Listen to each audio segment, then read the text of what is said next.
Putok na putok nga ang balita na may dalawang kababayan tayong Pilipina na inaresto dito sa United Arab Emirates dahil sa paglabag sa cybercrime na nakakaapekto sa national security dito sa UAE. Actually guys, tatlo silang kababayan natin Pilipina dahil bago pa man nahuli ang dalawang kababayan natin Pinay, ay may isa ng naunang Pinay na nahuli. Pero tutulong naman sila ng ating gobyerno at bibigyan ng legal assistance. Tulong ang Embahada ng Pilipinas sa dalawang Pilipinang naaresto sa United Arab Emirates. Dinampot ang mga Pilipina dahil sa pag-post sa social media ng video kaugnay na mga pag-atake sa Middle East. Humiling na ang Embahada ng Pilipinas sa mga otoridad ng UAE ng consular visit sa mga naarestong Pilipina. Umaasa si Bayan Middle East Head David Sanchez na mabibigyan ang mga dalawang Pilipina ng amnesty. But with respect to the three, I just need to clarify that it is indeed, they are indeed three who have been arrested. We were working closely with Ambassador Bear and the Philippine Embassy in the UAE to provide legal and other forms of assistance. We are also in touch with the families of all three. Meron isa sa kanila, but I think all three of them, have families in UAE. But meron isa sa kanila nakataupalan po kanina virtually. So nakausap ko yung family kanina. So they were ashamed. So we continue to provide legal and other forms of assistance. Meron po ba talagang Pinoy na inaresto o mga Pinoy na inaresto sa UAE? As of kahapon po, kinonfirm po talaga ng gobyerno dito na may iba't ibang mga nationalities na naaresto at kasama nga po yung tatlo nating mga kabayan na nahuli na ang sinabi ng UAE government ay nag-share ng mga false information, disinformation, mga AI-generated na mga deepfake videos na nasasalang-alang yung security dito sa bansang UAE. So yun, linawin lang natin. Hinuli sila dahil umano sa pag-upload ng mga video o pictures na AI-generated pala. Na peke? Peke, oo. Kasama na po yun kasi Ma'am Doris, Sir Robert, dito po kasi sa Gulf, no, particularly sa UAE, kahit po wala pa yung gera, ay mahigpit po talaga sila sa mga pagbibideo, pag-picture ng walang pahintulot ni naman. Kasi dito, halimbawa, kung vlogger ka, kailangan mo ng permit or visa as vlogger. Kahit yung binabanggit ni Ma'am Joris kanina, yung mga nagla-live na mga international media outfit, mga journalists, ang alam ko ay sila ay allowed dahil sila ay allowed as media. Pero ikaw as a normal resident or migrant worker dito, may mga kinakailangan mga proseso at hindi ka basta-basta pwedeng kumuha ng mga video o mga photos. Example nga po, kahit pa wala yung gera dito, kung ikaw ay nakakita ng aksidente sa daan tapos binidyohan mo, ay pwede kang ma-fine at makulong. So, ganyan pala.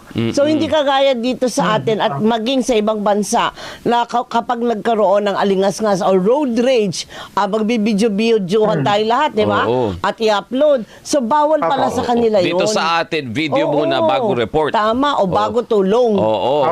Sa kanila naman, dyan bawal po yun dito kasi bawal po kasi may pinangalagaan daw po sila na yun nga po, yung kanilang stature sa international saka yung kanilang tourism dito. Yun yung pinangalagaan daw po ng bansa dito. So, nasaan na po yung tatlo na nahuli? As of now, ay wala po kami detalye kasi mas ganun din po dito kasi hindi rin talaga nagbibigay ng details. Ang binanggit lang po ng UAE government, sila ay nasa custody at meron silang kinakaharap na 1 year na pagkakakulong at 100,000 na fine dun sa batas dito. No? 100,000 dirham. So, times 16 po yun kung sa pera ng Pilipinas. So, napakalaki po nun. Sana ay sila ay mabigyan ng legal assistance at ng tulong ng ating gobyerno para po sila ay makalaya at ma-connect doon sa pamilya natin sa Pilipinas at sana po makausap yung host country na mapagbigyan po at mapalaya at mabigyan ng amnesty yung mga kababayan natin. Sir David, dyan ba sa inyo, sa community po ninyo, wala pa po bang nagsabi or nagbigay ng information sa inyo kung sino itong tatlong ito na baka kakilala nila at hinihingi po ng tulong sa grupo po ninyo? As of now po ay naka-blurred yung mga mukha nila. So makikipagtulungan pa po kami sa embahada na sana makontak din namin. Kasi ganun din po kasi dito kasi pag may mga kaso po kasi talagang napaka-private po ng bansa ko. So binanggit lang nila na may hinuling tatlong kababayan na kababaihan, no? Kasi babae po yung sinabi nila. So kami naman po ay nakikipag-coordinate sa consulate na sana ay matulungan nga yung katulad ng sinabi ko kanina. At sana nga rin po yung Philippine Consulate ay mas maging aktibo pa po doon sa yung Philippine government ay maging aktibo pa po sa pagbibigay ng impormasyon sa ating mga kababayan dito na sumunod doon sa mga rules and regulation. Kasi yung usapin naman po ng false information saka disinformation, AI, fake news ay hindi lang naman po problema dito sa Gulf, no, sa Middle East, hindi problema po sa buong mundo. Lalo-lalo pa po, may mga ibang mga politiko mismo yung nakikinabang po dyan sa pagpapalaganap ng fake news. Kaya yung awareness drive po ay talagang napaka-importante. Tama. Pero bakit ang ganun kabilis, Sir David, yung pag-trace sa kanila? Natukoy agad, natukoy agad.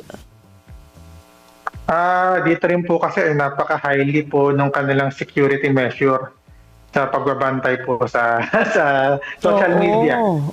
Actually po, kahit po kami ay napaka-limited ng aming, alam namin naman po na mahigpit yung batas dito. Kaya po, gusto ko rin magpabigay po ng awareness sa mga kababayan natin na nagbibigay nung, yung mga updates po dito sa media, ay meron po tayong tinatakdang responsibilidad.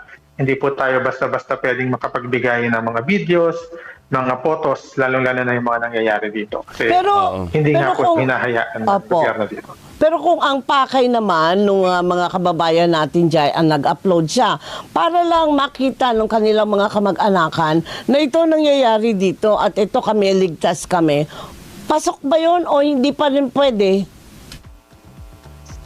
Pwede po siguro as call, pero ang bawal nga po yung pagbibideo. Yung video. Halimbawa, nakakita ka ng mga drones, nakakita ka ng mga lumilipad na mga eroplano, mga jet fighter, bawal po yun. Actually, nagkakaroon po ng mga random na pang pag-check yung mga pulis dito. Kapag nakita nila na meron ka mga videos, na yung mga drone, yung mga jet fighter ay talagang either na makukulong ka or mapapine ka. Lalo na nga.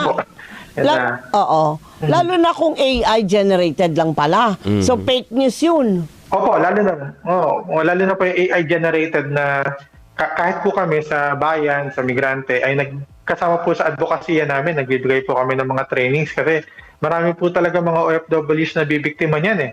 Kasi para naman po talagang totoo. No? Kung hindi po natin sila mabibigyan ng awareness, lalong-lalo na dito, napaka-sensitive. Ay, yun nga po, imagine niyo 100,000. So, 1.6 million po yun, yung fine sa kanila. Kasama pa yung kulong. Kaya mahalaga kung nandirito kayo sa United Arab Emirates o kahit saang bansa pa man dito sa Middle East, dahil nga sa kasalukuyang nangyayaring tensyon ay bawal kumuha ng video or photo ng mga pagsabog or ng mga missile or ng drone. Kaya kung may nakasave pa kayo dyan sa cellphone nyo na video or photo ng mga missile or drone or ng mga pagsabog, ay kailangan nyo na yan i-delete hanggat hindi pa kayo nahuhuli or na-check. Dahil may mga otoridad or CID or Dubai Police na nagsasagawa ng random check sa mga cellphone ng mga kababayan natin at iba pang residente dito sa Dubai at sa iba pang parte ng UAE. Ito guys, paalala ko guys sa mga lahat ng mga kababayan dito, mga Pilipino, na mag-ingat talaga kayo kasi kaninang umaga na-experience ko, may nag-check ng cellphone ko. So ngayon, parang sinagi lang, may sumusunod pala dun sa likod ko. Ngayon sinagi lang yung pa ako, tapos ngayon hindi, syempre mapapalingon ako. Nung napalingon ako, biglang sabi sa akin, police, sabing ganon. Pinakita yung ID nila. Tapos kinuha yung cellphone ko, give me your phone, sabing ganon. So binigay ko yung cellphone ko, chinek nila isa-isa sa video, sa photos, pati sa WhatsApp, binulat-lat nila. Sabi ganon kung mayroon akong pinagsenda na mga videos o photos na ganon. So kayong guys, kayong mga mahilig mag-videos dyan, saka mag-picture dyan, tigil-tigilan nyo na yan kasi ang daming CID na nakakuan, na nagmamasid sa atin.